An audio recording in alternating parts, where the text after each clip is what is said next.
Vamos a continuarle. Entonces, tenemos que calcular estos puntos. Entonces, tenemos la base y la altura. ¿Alguien me hablaba? Creo que no, ¿verdad?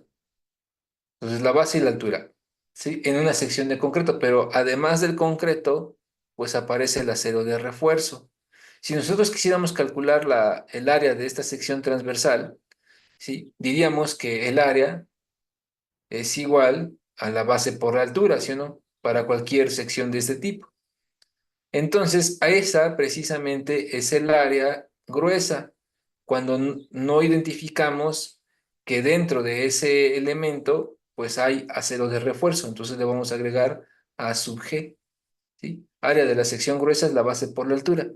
Pero cuando nosotros colocamos el acero de refuerzo, ¿sí? El acero de refuerzo lo voy a pintar aquí con verde. Cuando nosotros empezamos a colocar acero de refuerzo en este elemento, el acero de refuerzo desplaza parte del concreto del que tiene, parte del concreto de la sección, ¿no? Entonces, en estricto sentido, si yo quisiera calcular el área gruesa, pues ya no vale esta fórmula porque hay acero de refuerzo. Entonces aparece el otro concepto que se denomina, en términos del área, se llama área efectiva. Esa área efectiva es igual al área de concreto A sub G y le restamos el área de acero de refuerzo. Entonces vamos a suponer ahí, esto no lo hacíamos en una trave, pero en una columna bueno, a veces es recomendable, a veces no. Entonces vean esto, o sea, ¿por qué se hace esta operación del área efectiva? Porque resulta que para empezar el acero de refuerzo en una columna van a encontrar que el porcentaje suele ser mucho mayor al que aparece en una trave, ¿sí? Entonces, todas las caras de la columna van a tener seguramente, dependiendo del diseño, acero de refuerzo. Entonces, aquí tan solo cuenten ahorita, miren, hay 3 y 3, 6 varillas dibujadas y dos intermedias, 8 varillas dibujadas. Supongan que esas varillas no va a ser la misma equivalencia que tuviéramos todas las 8 del número 4 a que las tuviéramos las 8 del número 8, ¿no? De una pulgada. Evidentemente, el área de refuerzo que va a tener, digo, el área de refuerzo que va a tener va a ser mucho mayor, ¿verdad? Y en porcentaje, en proporción al área de concreto, pues entonces también se vuelve mayor. ¿Sí me explico? Se vuelve, digo, se disminuye. Entonces, el área efectiva es un área que toma en cuenta la reducción del área de concreto considerando al área de acero, ¿sí? ¿Cuándo la vamos a ocupar? Bueno, lo recomendable sería que se ocupe cuando tenemos porcentajes de acero elevados con áreas de acero también elevadas. Vamos a suponer, como ahorita dije, ¿no? 8 varillas del 8. Bueno, pues ya esas 8 varillas del 8 seguramente van a causar un resultado muy diferente en el POC, dependiendo si ocupamos el área efectiva o el área gruesa. Entonces, cuando tengamos diámetros gruesos, bueno, muy grandes y porcentajes muy grandes, lo más recomendable sí podría ser el área efectiva. Y, y en Y en términos del área gruesa, pues cuando sean porcentajes o diámetros pequeños. ¿Sí me explico? ¿Estamos de acuerdo? ¿Está clara la diferencia entonces entre área gruesa y área efectiva? Sí, profe, pero por ejemplo, ¿cuál sería como que el límite en el que podríamos decir, vamos a ocupar este caso así, ya en términos numéricos, por así decirlo? Bueno, en términos numéricos, lo recomendable, Josué, sería que hicieran la comparación, ¿no? Miren, yo diría así, porcentajes pequeñitos del orden del 1 o 2% de acero, este, vamos a ver cuáles son los rangos en una columna, pero del 1 o 2% pienso que ocupen así el área gruesa. Y porcentajes mayores, 3%, 4%, 5, 6%, sí ya ocupen el área efectiva porque ya la cantidad de varillas que van a necesitar y el diámetro ya va a ser más significativo que para el porcentaje 1 o 2. Digo en términos del porcentaje, pero también es relativo, Josué. ¿Por qué? O sea, imagínense todos una columna de, ya llegó Rogelio, apenas llegó Rogelio, ¿por qué? Imagínense una columna todos de 80 por 80 centímetros, ¿sale? ¿Ya la tienen? Ahora, lo adelanto, pero lo vamos a ver más adelante. Los porcentajes para una columna recomendable son del 1 al 6% en ese rango, 1 al 6%. Entonces, multipliquen esa columna de 80 por 80 por el 1%, o sea, 80 por 80 por 1 entre 100. ¿Sale?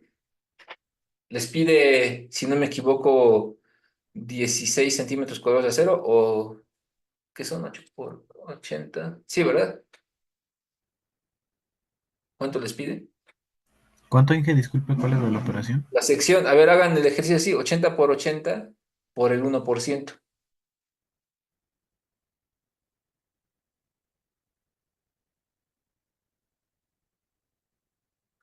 64 centímetros Ah, cuadrados. 64, gracias, Abraham. Entonces, fíjense, 64 centímetros cuadrados de acero en un área de 80 por 80. O sea, aparentemente es un porcentaje de acero muy bajo, ¿sí? Pero como la sección es grande, es robusta, entonces, si quieren armarlo, tienen que cumplir con esa área de acero, el 1%. ¿Cuántas varillas del número 8 cabrían ahí? O sea, del número 8 de 1 pulgada.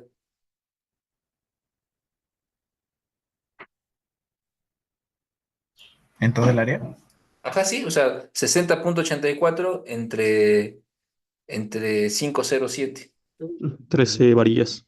13 varillas, ¿no? O sea que tendríamos que acomodar, 13 nos da una cantidad impar, tendrían que ser 14 y buscar cómo acomodarlas. 14 varillas, o sea, imagínense 14 varillas ahí, pues tan solo decir 14 suena mucho, ¿no? Suena algo grande. Ahora, pero quizá cuando ustedes las vean en 80 por 80 centímetros, pues van a decir, pues no, no ocupan demasiada área, ¿no? Entonces les digo, es la proporción, o sea, al final es la proporción. Si ustedes quieren tener así como un resultado, ¿cómo se llama? Representativo, pues ocupen el área efectiva. La diferencia, como les digo, no va a ser tan sustancial. O sea, si quieren ser así muy eh, detallados en su diseño, ocupen el área efectiva siempre. Pero si estamos ahorita empezando con este ejercicio, ocupemos el área gruesa, no va a haber un resultado tan, tan distinto. Ahora, ¿por qué es esto? O sea, ¿por qué se hace así?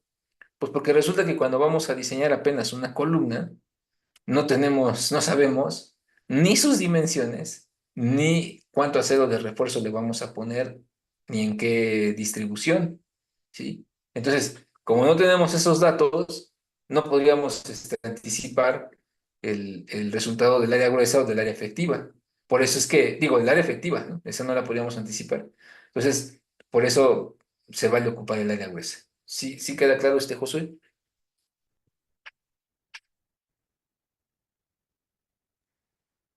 Sí, Inge, muchas gracias. Activé la cámara en vez del Ok, micrófono.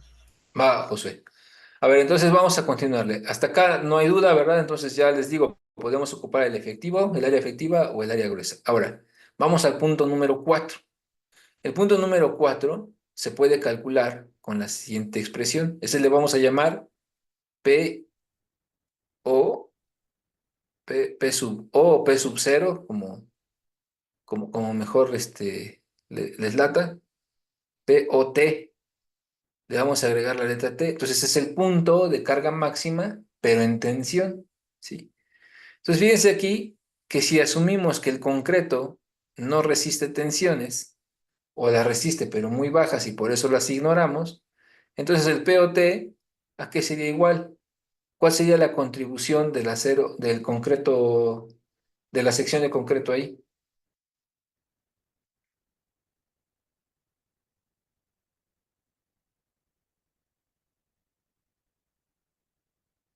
Es pregunta para ustedes. Disculpen, Inge, ¿podría repetir la pregunta? No la escuché Que muy bien. en el caso de la tensión, el punto 4, ¿no? Si estamos hablando de la resistencia en tensión, ¿cuál sería la contribución de la sección de concreto? Asumiendo que el concreto tiene una resistencia limitadísima en tensión, o como hemos dicho que conviene decir, que se ignore. Pues ninguna entonces, de esa Pues manera. ninguna, así es. Entonces, ¿quién nos queda en el POT? ¿Quién nos quedaría como aportación de resistencia? El área de acero por el FY, ¿sí? Y esta sería la ecuación número 2, ¿sí? Ahí está. ¿Vale? ¿Estamos de acuerdo hasta ahí?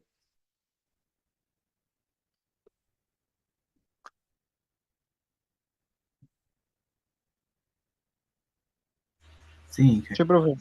Ok, a estas resistencias les vamos a llamar nominales. Entonces es diagrama de interacción, ¿ah? Nominal, le vamos a agregar esa palabra, o también al cálculo que vamos a hacer con estas expresiones, se le va a denominar resistencia nominal. ¿Sí?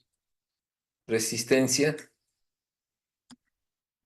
resistencia nominal. ¿Sí? ¿Qué significa nominal? Significa que no hay factores de carga todavía, digo, factores de reducción de resistencia.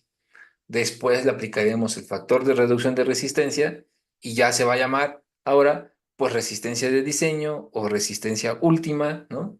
O simplemente resistencia, pero ya no nominal. Entonces la nominal es aquella que no tiene todavía incluido el factor de reducción de resistencia, ¿va? Después veremos cómo se... Nada más es multiplicarlo, pero ya después lo vemos. Ahora, recordemos una expresión, una fórmula que es muy, muy importante en el concreto y la hemos nosotros manejado como P o Rho, ¿sí? ¿Qué significa esta variable? Significa el porcentaje de acero. Y en general, en una sección rectangular, hemos visto que se vale calcularla como el área de acero entre la base por el peralte efectivo, ¿sí? Bueno, en el caso de un elemento que está en flexión y carga axial, no va a ser B por D, ¿sí? En nuestro caso, va a corresponder esa P al área de acero, ¿sí? En el numerador, pero en el denominador vamos a escribir el área gruesa, ¿eh? O el área gruesa, o el área efectiva, ¿sí? Igual, este sería AP, o Rho. ¿Estamos de acuerdo? Sí, profe. O sea, vamos a considerar toda la Sí, Inge. sección, eso es lo que significa. No vamos a hacer B por D, sino toda la sección. ¿Vale? Bueno, hasta ahí. Dudas creo que me decían que no. Entonces, tómenle si quieren una pantalla a esto, ¿verdad? Porque lo voy a borrar para empezar a ver cómo vamos a calcular los demás puntos, ¿sí? O sea, cómo vamos a hacer la solución. Entonces voy a quitar esto, lo borramos. Les pedí que repasaran, ¿no? El método el método de tanteos. Básicamente es lo que vamos a hacer. Algo indispensable para este procedimiento. Resulta que es un problema de diseño. Se supone que cuando estamos diseñando no tenemos a la mano de qué tamaño es la sección, qué dimensiones tenga, ni cuál va a ser el acero de refuerzo que vamos a colocar. Como no sabemos esos datos, esas variables, no las tenemos controladas, ¿sí? Para resolver el problema del diseño, forzosamente tendríamos que ocupar la sección que vamos a colocar y el acero de refuerzo que se requiere. O sea, nuevamente lo que decimos, los problemas en ingeniería son así, ¿no? En donde tengo que calcular, tengo que diseñar un elemento que no conozco, que todavía no existe, pero para evaluar o para valorar su magnitud de resistencia, necesito conocerlo.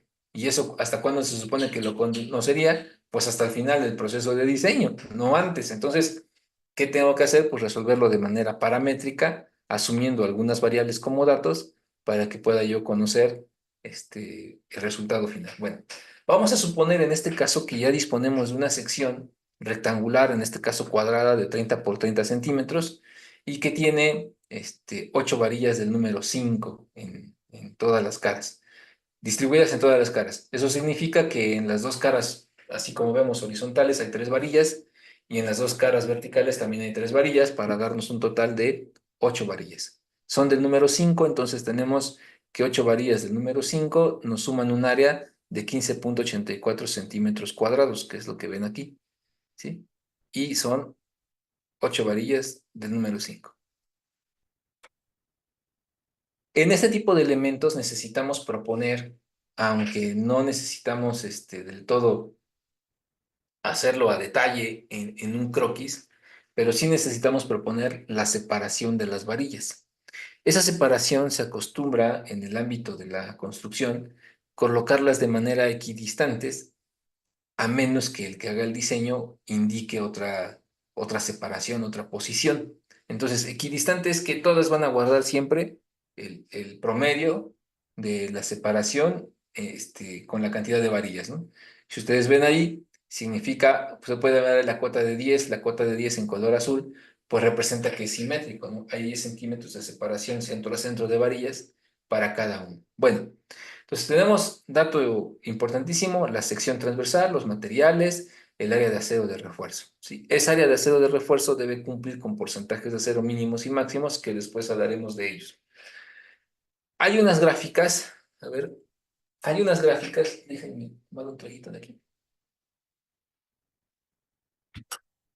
De verdad, jóvenes, es muy, bueno, para mí así como llevo el curso es muy cansado. Hablar frente al micrófono y frente a la cámara, o sea, es un monólogo terrible. Este, bueno, ya, era nada más para relajarme tantito porque hasta el cuello me duele aquí. O sea, en el salón de clases creo yo que puedo decirles incluso voy a mandar a recurso a Abraham o cosas así. Pero aquí, pues no veo qué están haciendo, ¿no? Pues no puedo decirles así de que hoy no vino fulano, hoy no vino sultano, ¿no? Bueno, ya devuélvanse, jóvenes, ya. Bueno, a ver, vamos a ver.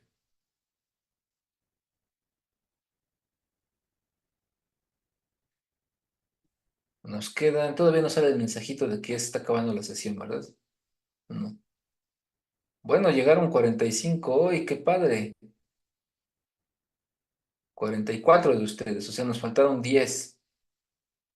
Muy bien, muy bien, muy bien. Vi que estaban aquí en la sala de espera un alumno, pero decía usuario de Zoom. Pues no lo acepté porque, ¿qué tal si es un espía que viene a ver aquí que también nos quieran cancelar la clase en Zoom? Pues no, ¿verdad? Acuérdense, por favor, que les pedí como requisito que se registraran al inicio con su nombre, que le cambiaran ahí al usuario, le escribieran su nombre, para tener una idea clara de quién está atendiendo la clase. Y si me escriben usuario de Zoom, pues no les voy a dar acceso. Ya no está, no sé quién era, ya no está. Bueno, regresemos a nuestro esquema. Datos, entonces dijimos las varillas, la distribución, el acero, y también fíjense que de esos diagramas de interacción que vamos a hacer, ahorita que dije que necesitábamos forzosamente la sección transversal, sí, porque yo pienso, jóvenes, que para las herramientas que disponemos en la actualidad, o sea, descargamos una aplicación, yo no lo he hecho, porque, bueno, no lo he requerido, pero yo veo que ustedes lo hacen a menudo, descargan una aplicación y ya tienen ahí el Excel, ¿sí o no? En su celular, ¿no? La gran mayoría, o sea, es casi eh, algo obligado que pueda hacer un celular, ¿no? Que tenga esa capacidad de descargar aplicaciones y que puedan ocupar un programa como si fuese el Excel, ¿no? Entonces, hacer lo que vamos a desarrollar desde hace muchos años me resulta una tarea bastante sencilla de resolver analíticamente, apoyados por un programa de cómputo, ya sea en computadora, en tablet o en celular. Pero hay unas gráficas de interacción que se llaman, o sea, unos diagramas, que se llaman diagramas de interacción adimensionales, ¿sí?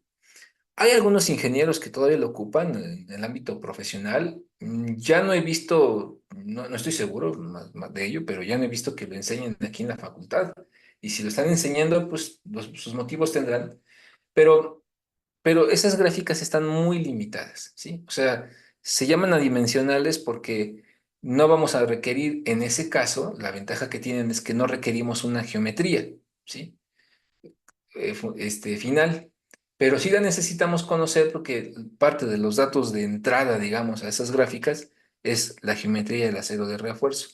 Sin embargo, la propia gráfica nos va llevando a que con distintos porcentajes de acero vamos a ir calculando las resistencias.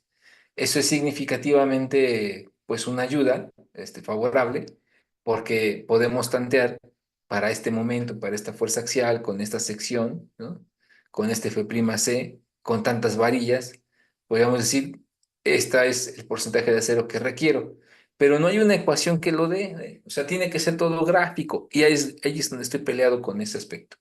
Dado que es todo gráfico, depende, o sea, no es gráfico como hacer el diagrama de momentos, ¿no? No es gráfico como hacer o aplicar el teorema de Vereshchagin, ¿no? Que esos resultados de los diagramas de momentos son completamente exactos, son completamente, o sea, únicamente hacemos el dibujito.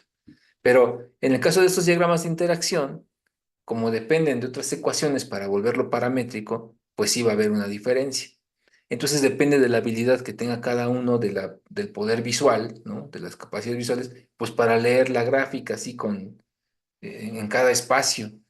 Hace tiempo lo que vi también es que estas gráficas las hacen en hojas, tamaño carta, ¿no? Por ejemplo, o tamaño de libro, porque hay libros que lo tienen capítulos y capítulos de ese tema. Entonces, es más, si tienen el libro de González Cuevas, vean al final de González Cuevas y tiene ahí unas gráficas de interacción adimensionales. Y esas gráficas las hizo un alumno de maestría que conocí hace años en un lugar de trabajo, y fue parte de como de su servicio práctica profesional para obtener el grado de maestro allá en la UAM, en la Universidad Autónoma Metropolitana. Y este ingeniero, les digo, hizo ese trabajo y es parte de lo que refleja. Fue como una actualización. Entonces, de esas gráficas. Entonces, el problema de esas gráficas jóvenes es que vienen limitados a F'Cs de 250 y de 300, y si no me equivoco, hasta 350. La segunda limitación es que viene para secciones rectangulares y circulares, sí, pero solamente para ciertas proporciones de peralte efectivo y recubrimiento, porque son los datos que van necesitando. Y entonces eso genera que tengan que interpolar o que tengan que resolverlo como lo hicimos con el caso de las losas. En el caso de las losas nos animamos a hacerlo con coeficientes y interpolando, porque dijimos, ¿es eso o elementos finitos? Y de elementos finitos, pues todavía no tienen una noción clara, precisa, y hablarles de elementos finitos ahorita no es tan importante, ¿no? En el análisis estructural que ustedes deben conocer. Entonces, en el caso de, de esta herramienta de cálculo con diagramas adimensionales, pues ahí sí yo digo, es más fácil que ustedes agarren una hoja de Excel, agarren una hoja de MATCAD, una hoja de MATLAB, y ahí se pongan a teclearle haciendo el código para solucionar el problema del diagrama de interacción. Eso sí lo pueden hacer porque, pues, todos deben saber usar Excel, ¿no? O sea, no le estoy pidiendo, apréndanse una teoría nueva del diseño estructural, ¿no? O sea, no. Le estoy diciendo solamente apliquen la herramienta computacional que se llama hojas de cálculo para resolver el problema. ¿Va? Entonces, explicado eso, estoy viendo que nos faltan 6 minutos para esta sesión. Vamos a desconectarnos y entrar de nuevo para pinturrajear ahora esta diapositiva y ahorita los veo en un minuto. Hablé de la sección, ya les hablé de estos diagramas que hay. Si alguien los tiene por allí, no los ocupe, no los ocupen ya déjenlos ahí ya por la paz a los diagramas de interacción adimensionales.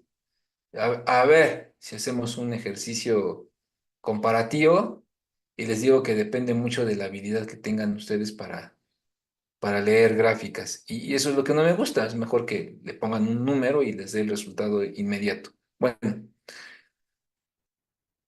¿Qué tiene este procedimiento? Bueno, está basado en el método de tanteos, está basado en las hipótesis que hicimos del concreto reforzado para obtener resistencias en flexión y combinado con carga axial. Significa que necesitamos despreciar la contribución del concreto en tensión, más no decir que es cero, sino la despreciamos, no le hacemos caso, y tenemos que construir dos esquemas, ay, ¿qué hice? Lo siento.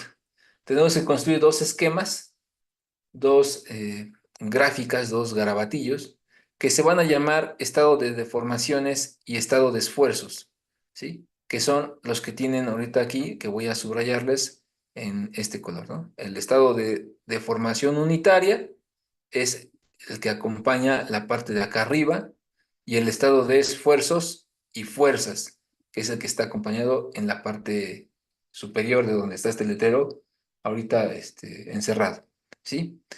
¿En qué consiste el estado de deformación unitaria? Bueno, consiste en que voy a plantear un eje, un eje arbitrario en la posición que yo quiero ubicarlo. Aquí está el eje, lo estoy rayoneando con el plumón negro, ¿no? Ahí está, ¿sí? Y en la parte superior, por cierto, ¿no? Establecimos que esta resistencia que vamos a calcular, este diagrama, es para una acción de flexión, momento y carga axial. Bueno, ahorita nos vamos a enfocar en el momento.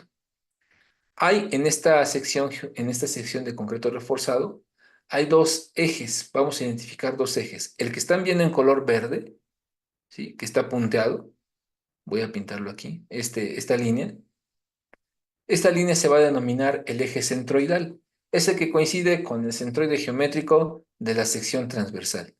De hecho, esta sección transversal tiene dos ejes ortogonales. Este eje que vamos a llamar y el eje horizontal al que vamos a llamar X, ¿sí? Ahí a señalar. Este sería el eje Y, este sería el eje X de la sección transversal, son sus ejes locales, ¿no? Entonces, para esta condición, el eje centroidal pues pasa por el centroide, ya lo vieron, el origen de XY. Y luego nosotros vamos a tener que proponer otro eje que conocemos como eje neutro, ¿sí? A ver si recuerdan. Entonces, este eje neutro, ¿se ve el color amarillo o lo cambio? Lo estoy cambiando. Ahí sí.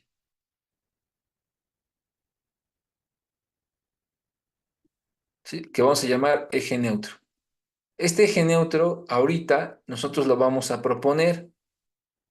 Y de hecho, en el método de tanteos, esa es parte de su conocimiento, es algo fundamental. Se llama de tanteos porque vamos a tantear precisamente la posición del eje neutro.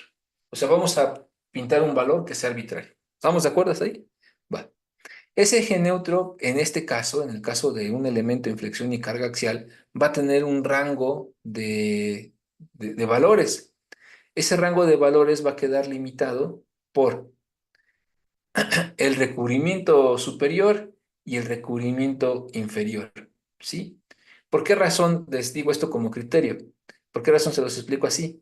Porque para que el elemento de concreto empiece a funcionar, empiece a aportar resistencia, necesitamos que parte del recubrimiento se agriete o se pierda. Entonces, hasta que eso ocurre, el acero de refuerzo es cuando empieza a trabajar y a aportar su resistencia. Por lo tanto, si alguien dice yo quiero que mi eje neutro sea cero, o sea que está aquí arribita, pues sería una incongruencia, ¿no? Porque va a decir, pues está aquí, aquí justo en esta línea, en esta zona. Pues no quiero, o sea, cero no me va a dar nada, ¿no? Todo el acero de refuerzo está en tensión y no hay concreto que analizar. Entonces, no tendría sentido. Por lo tanto, comenzaremos nuestro eje neutro asumiendo que empieza en el valor equivalente a la zona o a la distancia donde está el recubrimiento. ¿Estamos de acuerdo? ¿Sí? Entonces, ese le vamos a llamar con la letra C, que significa eje neutro, como lo ven aquí subrayado. ¿Sí? ¿Estamos de acuerdo? ¿Qué más hace el eje neutro? Pues nos define la zona de compresión y la zona de tensión de la sección de concreto reforzado. Eso significa que para esta sección, ¿sí? El momento flector que está produciendo esas tensiones tiene la siguiente configuración, ¿no? Aquí está el momento, lo estoy pintando aquí, cercano al 30, ¿sí? Para que haya tensiones hacia abajo de la sección transversal, ¿sí? Significa que el momento debe estar girando así, en el plano que lo vemos, en sentido horario. ¿Estamos de acuerdo? Entonces, si el momento gira en sentido horario, pues en efecto nos va a dar que esta zona inferior debajo del eje neutro va a estar en tensión y esta zona superior va a estar en compresión. De allí que esta consideración, de allí que esta consideración, ustedes aquí la muestro, ¿sí? Aquí la pueden ver. Aquí les puse aquí como un hatch, ¿sí? Esta es la zona de compresión, entonces el eje neutro me define esa zona de compresión. ¿Estamos de acuerdo? Sí, profe. Ok, va. Entonces, esto les digo ya lo han de haber repasado, ya les he de haber recordado incluso cuando estudiaron concreto uno. Entonces ya tenemos este eje. En la parte superior de este eje que acabo de trazar, ¿sí? En la parte superior, aquí, vamos a limitar un valor. Ese valor es este que ven aquí, el punto 203. Ese punto 203 representa la deformación máxima útil del concreto reforzado, ¿sí? Eso es lo que toman en cuenta nuestras normas como la recomendación, punto 203, ¿sí? A partir de ese punto 203 vamos a trazar una línea inclinada que pase por el punto 203, que pase por el eje neutro donde está la C y allí cambie de posición, vean. O sea, lo que va a ocurrir es que esta deformación máxima nos va a definir ese triángulo, esa línea inclinada que acabo de pintar. ¿Estamos de acuerdo? ¿Hasta dónde va a llegar esa línea inclinada que acabo de pintar? Hasta donde esté el otro recubrimiento que está representando la posición del acero de refuerzo que queda en la zona de tensión. ¿Estamos de acuerdo? Va. Por lo tanto, este esquema, así como una Z que ustedes están observando, queda englobando en la parte inferior, fíjense, la parte inferior coincide con estas tres varillas. En la parte intermedia, ¿verdad? Esta varilla y esta varilla va a necesitar ahí también un valor de deformación unitaria, porque estos valores, este diagrama precisamente dijimos se llama deformación unitaria. Entonces, luego hay otro valor, aquí estas tres varillas están acá representadas, hay otra cantidad, otra magnitud de la deformación unitaria, que necesitamos calcularlas. ¿Cómo las vamos a calcular? Con triángulos semejantes. Entonces ya tenemos delimitado el punto 203, este cero, por eso la línea pasa por allí, y podríamos calcular la fibra inferior, cuánto vale el deformación unitaria. Sí, aquí ya le subrayé el resultado. En la capa intermedia, pues ya le subrayé el resultado, y en la última o primera, aquí está el resultado. ¿Vale? Entonces les pido para mañana, por favor, ¿esto cómo lo resuelven? Con triángulos semejantes. Entonces, el triángulo semejante que conocen es el de punto 203 con esta distancia, ¿sí?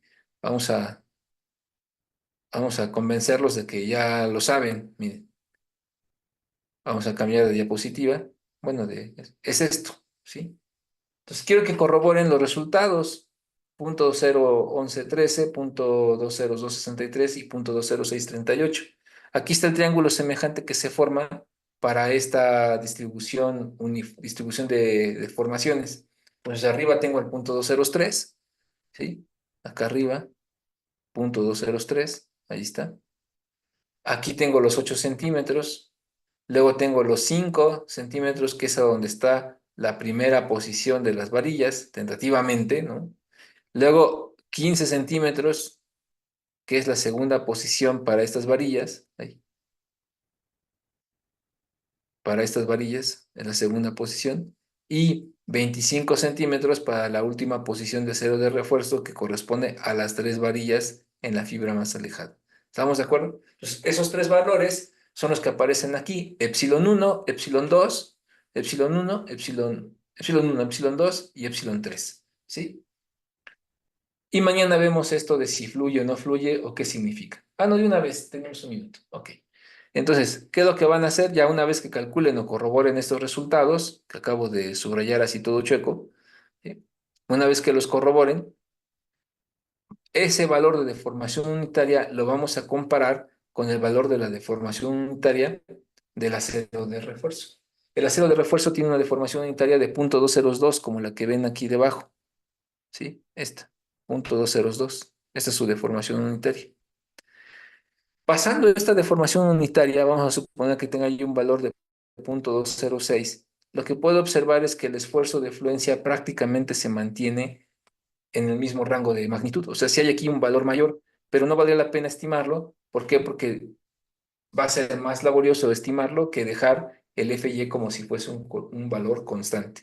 Entonces, lo que vamos a comparar es que Si la deformación unitaria es mayor que la deformación del acero de refuerzo, el acero de refuerzo está fluyendo, ¿verdad? Está proporcionando su máxima capacidad resistente. Si el acero no fluye, significa que no fluye y entonces el esfuerzo que se está generando en la varilla es menor al esfuerzo de fluencia. Y ahí en ese caso vamos a hacer un cálculo adicional. ¿Estamos de acuerdo? Sí, ingeniero. Ok, pues corroboren los resultados, por favor. Ahí les pinté un triángulo semejante. Háganlo con otro triángulo semejante si ustedes quieren. Este, y nos vemos el día de mañana. No, espérenme, todavía no se me desconecten. Y nos vemos el día de mañana. ¿Hay alguna duda? Espero que no la haya. Y si la hay, pues que mañana intenten preguntar. Profe, yo tengo una duda, pero no es de la clase. ¿Usted tendrá idea de cuándo regresaremos a clases? No, Rebeca, no sé cuándo vayamos a regresar a clases. Yo, es más, yo a todos los grupos les digo ya al final, oigan, ya devuélvanse porque, pero no, no sé, Rebeca, o sea, les iba a decir así, ya devuélvanse, pero no sé. El dato que teníamos hasta el sábado era muy prometedor, ¿no? De que los alumnos ya estaban como, Vera, ¿por qué me rayonea mi pantalla?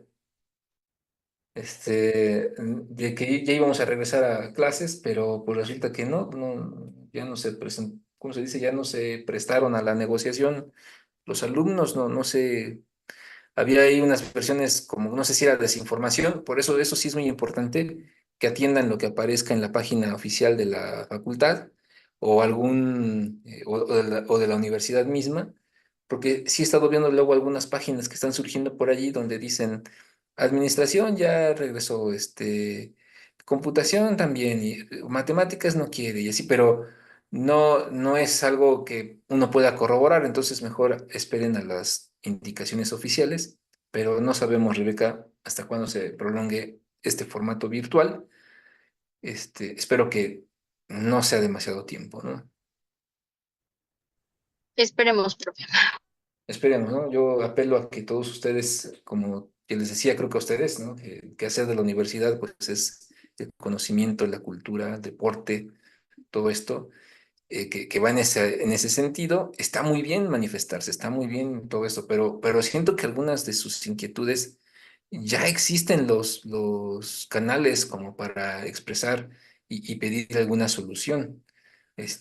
Sobre todo esta parte, yo veo como algo muy importante esta cuestión del acoso, que vi en alguna lista de peticiones, en el pliego petitorio. Eso es lo que digo, hay una instancia, o sea, no sé, o sea, hay una instancia y funciona, de verdad funciona. Yo he visto que sí hay algún tipo de sanción.